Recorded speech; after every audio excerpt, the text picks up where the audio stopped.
ഏതൊരു ഭരണാധികാരിയുടെയും സ്വപ്ന സാക്ഷാത്കാരമായിരിക്കും വൻകിട പദ്ധതികൾ.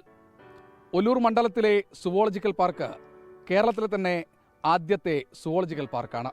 രാജ്യത്തെ തന്നെ പ്രധാനപ്പെട്ട സുവോളജിക്കൽ പാർക്ക് എന്ന ആശയത്തോടെയാണ് തൃശൂർ പുത്തൂരിലെ 361 ഏക്കർ ഭൂമിയിൽ സുവോളജിക്കൽ പാർക്ക് യാഥാർത്ഥ്യമാക്കിയത്. വെറുതെ അങ്ങനെ പ്രാവർത്തികമായതല്ല, അത് ഒരു നാടിന്റെ ജനപ്രതിനിധിയുടെ നിശ്ചയദാർഢ്യത്തിന്റെ കൂടി കഥയുണ്ട്. കശുമാവും മുളങ്കാടുമായ ഒരു കുന്നിൻ പ്രദേശത്തെ മനോഹരമായ ഉദ്യാനസമമായ പാർക്കാക്കി മാറ്റിയതിൽ പ്രധാന പങ്കുവഹിച്ചത് ഒല്ലൂർ MLA കൂടിയായ റവന്യൂ മന്ത്രി കെ രാജൻ തന്നെയാണ്. കിഫ്ബി 361 കോടി രൂപയാണ് മനോഹരമായ ഈ സുവോളജിക്കൽ പാർക്ക് നിർമ്മിക്കാൻ നൽകിയത്. 300 ഏക്കറിൽ 300-ലധികം വരുന്ന മൃഗങ്ങൾ തിരുവനന്തപുരത്തു നിന്നും തൃശൂർ മൃഗശാലയിൽ നിന്നും അതുപോലെ തന്നെ വന്യമൃഗങ്ങളെ പിടികൂടുന്ന കാടുകളിൽ നിന്നുമൊക്കെ സുവോളജിക്കൽ പാർക്കിലേക്ക് മൃഗങ്ങളെ എത്തിച്ചിട്ടുണ്ട്. പുത്തൂരിലെത്തി സുവോളജിക്കൽ പാർക്കിന്റെ ഗേറ്റ് കടക്കുമ്പോൾ മുതൽ അറിയാം ആസൂത്രണ മികവിന്റെ സവിശേഷത.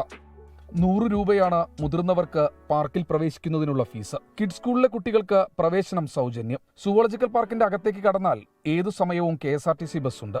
ബസ്സിലിരുന്ന് തുറന്ന ഉദ്യാനത്തിലെ സുരക്ഷിതമായ കൂടുകളിലുള്ള മൃഗങ്ങളെ കാണാം. പുലികളെയും കടുവയെയും കാട്ടുപോത്തിനെയും അടക്കം തൊട്ടടുത്ത് പ്രകൃതിയോടിണങ്ങി കാടിന്റെ വശ്യസൗന്ദര്യം ആസ്വദിച്ച് കാണാമെന്നതാണ് പുത്തൂർ സുവോളജിക്കൽ പാർക്കിന്റെ പ്രത്യേകത. വിദേശത്ത് നിന്ന് മൃഗങ്ങളെ എത്തിക്കാൻ മുൻകൂറായി 4 കോടി രൂപ ഇതിനകം തന്നെ അടച്ചു കഴിഞ്ഞു. കേരളത്തിന് തന്നെ വികസനത്തിൻ്റെ ഒരു പുതിയ മുഖം ഉണ്ടാക്കുന്നതാണ് പുത്തൂർ സുവോളജിക്കൽ പാർക്ക്.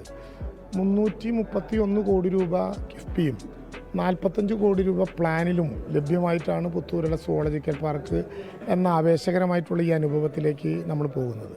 കിഫ്ബി കേരളത്തിൽ അക്ഷരാർത്ഥത്തിൽ ഒരു പുതിയ മുന്നേറ്റമായിരുന്നു. 2.5 പതിറ്റാണ്ട് കാലമായി കിഫ്ബി യഥാർത്ഥത്തിൽ രൂപം കൊണ്ടിട്ട്. പക്ഷേ 10 വർഷക്കാലം മുമ്പ് 60,000 കോടി രൂപയുടെ വികസന പ്രവർത്തനങ്ങളാണ് കിഫ്ബി പ്രതീക്ഷിച്ചത്. പക്ഷേ ഇപ്പോഴത്തെ ബോർഡ് കൂടുമ്പോൾ 1,10,000 കോടി രൂപയുടെ വികസന പ്രവർത്തനങ്ങളിലേക്ക് കിഫ്ബിയുടെ പ്ലാൻ സൈസ് വലുതായി എന്നുള്ളതാണ് ഇപ്പോൾ കാണുന്നൊരു പ്രത്യേകത. വനംവകുപ്പിന്റെ കീഴിൽ പ്രവർത്തിക്കുന്ന സുവോളജിക്കൽ പാർക്കിൽ നിലവിൽ 100-ലധികം ജീവനക്കാരുണ്ട്. തൃശൂർ മൃഗശാലയിൽ നിന്ന് മുഴുവൻ മൃഗങ്ങളെയും പുത്തൂർ സുവോളജിക്കൽ പാർക്കിലേക്ക് മാറ്റിക്കഴിഞ്ഞു. തിരുവനന്തപുരം മൃഗശാലയിൽ നിന്നുള്ള മൃഗങ്ങളെയും എത്തിച്ചിട്ടുണ്ട്. കൂടാതെ വനത്തിൽ നിന്ന് പിടികൂടുന്ന ക്രൗര്യ സ്വഭാവമുള്ള മൃഗങ്ങളെ ക്വാറന്റൈൻ ചെയ്ത് പിന്നീട് പ്രദർശിപ്പിക്കാനുള്ള സൗകര്യവും വിശാലമായ സുവോളജിക്കൽ പാർക്കിൽ ഒരുക്കിയിട്ടുണ്ട്. രാവിലെ 9 മണി മുതലാണ് നിലവിൽ പ്രവേശനം അനുവദിച്ചിട്ടുള്ളൂ എങ്കിലും വേനൽക്കാലത്തിന്റെ ചൂടുകൂടി പരിഗണിച്ച് അത് 1 മണിക്കൂർ നേരത്തെയാക്കാനും ആലോചനയുണ്ട്. ബിനേഷ് ബാബുരാജിനൊപ്പം ശ്രീകുമാരൻ, 24 തൃശൂർ.